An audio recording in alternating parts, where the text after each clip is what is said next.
So you might already know that experienced surfers visiting the Walt Disney World Resort in Florida can hang 10 during a private surf session at Disney's Typhoon Lagoon water park. But did you know that there was once another place that surfers could try out their skills on Walt Disney World property? In this episode of We Love Attractions, we're taking a look at the unfortunate history of the Polynesian Wave Machine.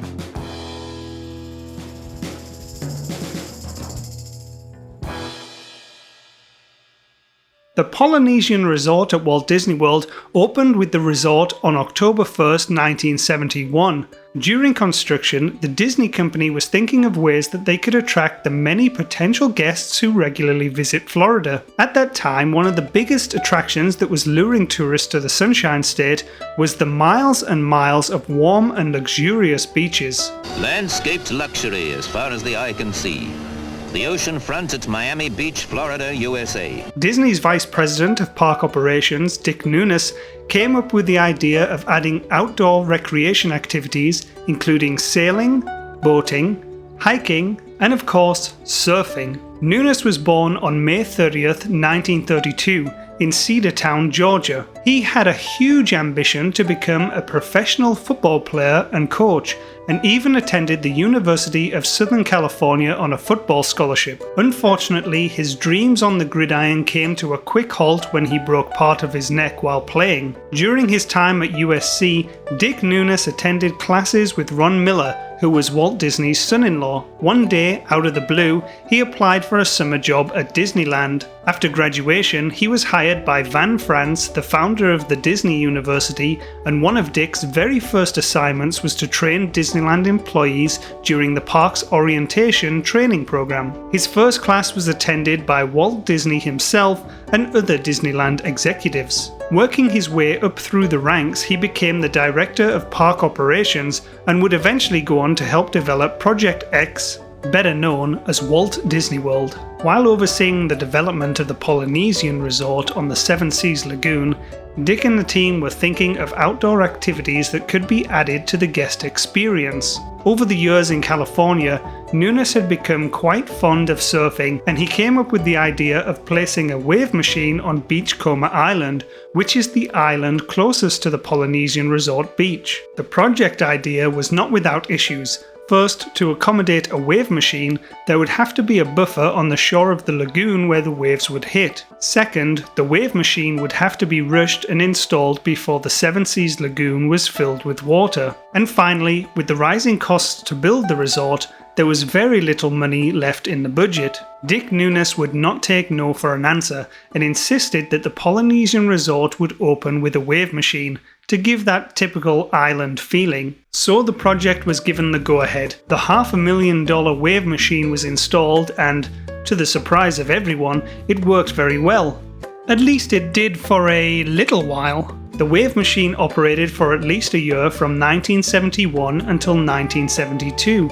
And Dick Ninus himself was even spotted a couple of times catching a wave out on the lagoon. Of course, the attraction would eventually come to an unfortunate halt for three very interesting reasons. First, over the months, wave after wave would hit the beaches surrounding the Seven Seas Lagoon, and those beaches became very eroded very quickly. The wave machine operated so well that the costs were rising to keep the beaches in the quality shape that Walt Disney World became known for. Secondly, the wave machine itself would often fail during operation, and the machinery could only be operated for a few hours at a time. Finally, thousands of guests were being transported across the lake between the Ticket and Transportation Center every day. Those watercrafts that you see cruising across the lagoon could not withstand the high-powered water force that the wave machine was creating. Often the waves would become too intense for the watercrafts to safely maneuver around the Polynesian boat docks.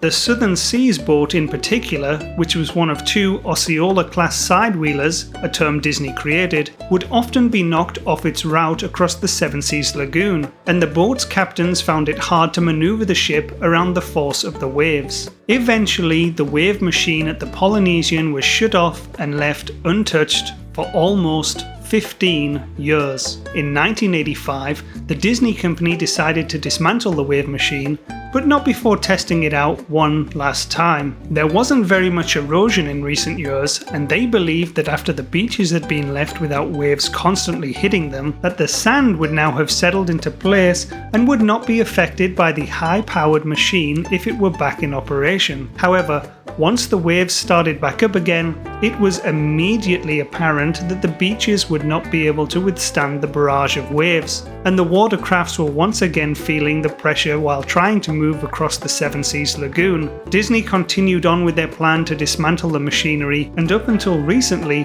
the only remains of the waves from Beachcomber Island was a small brick wall bordering the trees. There are even some rumours floating around that Disney left small portions of the machine under the water, left to rot away.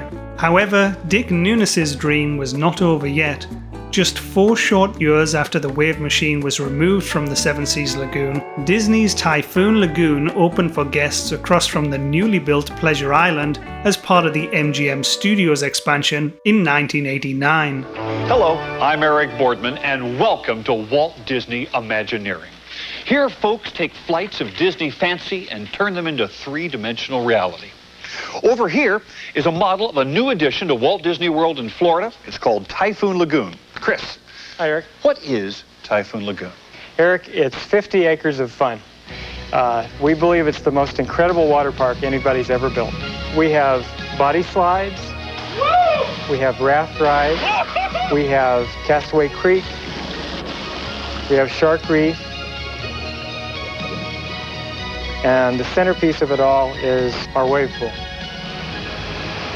In the year 2016, approximately 2,277,000 guests passed through the turnstiles of Typhoon Lagoon, making it the second most visited water park in the world. Disney decided to offer surf sessions before and after regular park hours where guests could enjoy 100 perfect waves split into sets of 25 across 3 hours. Most recently, Typhoon Lagoon hosted the first ever surfing competition for the 2022 Special Olympics. Surfing was once again back at Walt Disney World, something that I'm sure Dick Nunis is truly proud of.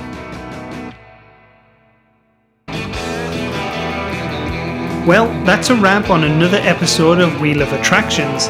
As always, show notes and further reading can be found in the link in the description below. If you enjoy learning about the history behind the attractions that we all love to visit around the world, make sure you give a thumbs up for this video and hit that subscribe button so you don't miss out on future episodes. Thank you so much for watching, and I'll see you in the next episode of We Love Attractions.